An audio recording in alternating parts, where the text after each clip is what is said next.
Driven by succession plans and a strategy to shift the power balance in the volatile region of the Middle East, Saudi Crown Prince Mohammed bin Salman is busy with several taboo-breaking steps to forge ties with the Muslim world's most hated regime, Israel.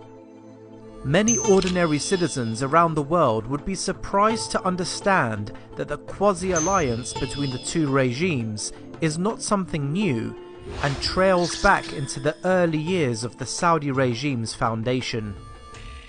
Day by day, new documents and cogent evidence of the long record of Saudi-Israeli bonds emerged to the Muslim world's surprise.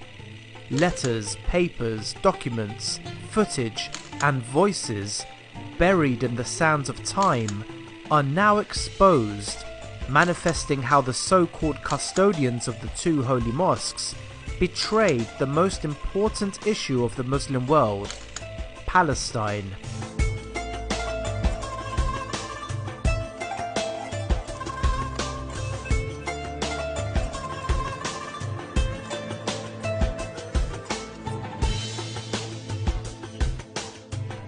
I am Sultan Abdulaziz bin Abdul Rahman Al Saud, and I concede and acknowledge 1,000 times to Sir Percy Cox, delegate of Great Britain, that I have no objection to giving Palestine to the poor Jews, or even non-Jews, and I never ever violate Britain's demands.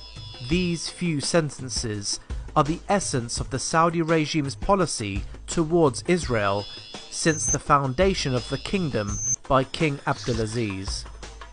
Although Abdulaziz guarantees Saudi Arabia's neutrality on the issue of Palestine, historical facts prove that such neutrality has gradually shifted towards standing behind Israel in almost every conflict between Israel and Muslim countries. King Faisal bin Abdulaziz Al Saud, who ruled Saudi Arabia from 1964 to 1975, is credited by Saudi citizens and those familiar with Saudi political affairs with his pan-Islamist and pro-Palestine nationalist policies. His emotional and popular speech about Palestine and the Holy Mosque in Al-Quds is readily available almost everywhere online. إن القدس الشريف يناديكم ويستغيث بكم أيها الإخوة لتنقذوه من محنته ومما ابتلي به فما لا يخيفنا. However, recent documents emerged seriously question such portrayal.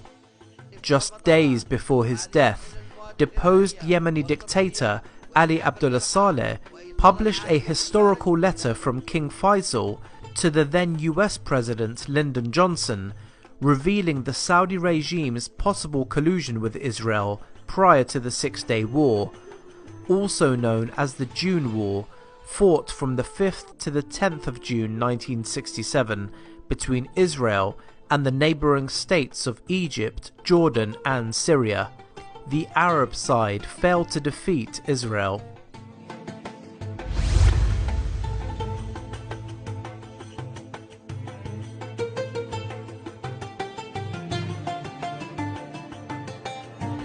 In his letter, King Faisal describes Egypt under the presidency of iconic Arab figure Gamal Abdel Nasser Hussein as a danger to the interests of both Saudi Arabia and the United States, stressing the need for the US to support Israel to carry out a swift operation against the Muslim country by which it would control the Sinai Peninsula, a vital area in the country.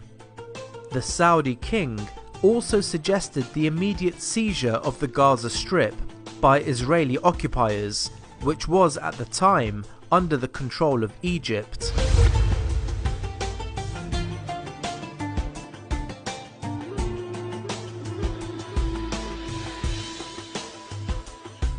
For decades, the Saudi regime has posed as a big brother for the Muslim world, claiming to support the Palestinian cause and to force the end of the Palestinian plight. Faisal's letter unmasks the two faces of Saudi Arabia, as he also proposes Jordan's control of the West Bank in order for the Palestinians to lose hope of controlling any land.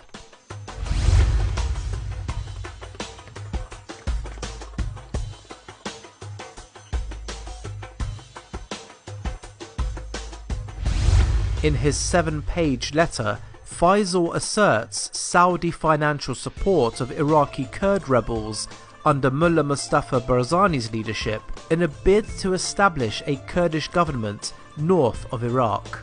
The Saudis' diplomatic push in favour of Palestine's occupiers is not just restricted to the era of King Faisal or King Salman.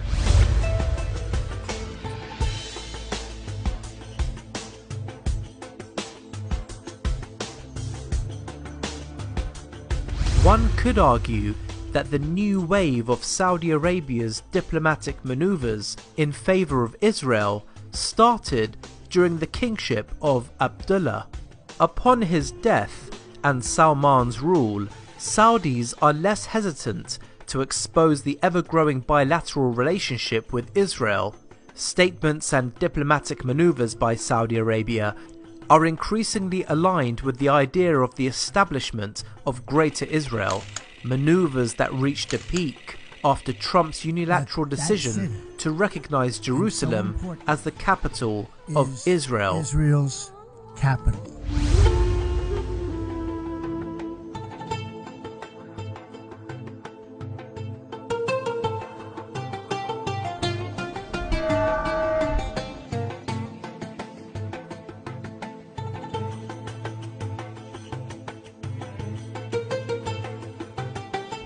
But when it comes to public opinion across the Muslim world, Saudis seem to be walking on thin ice.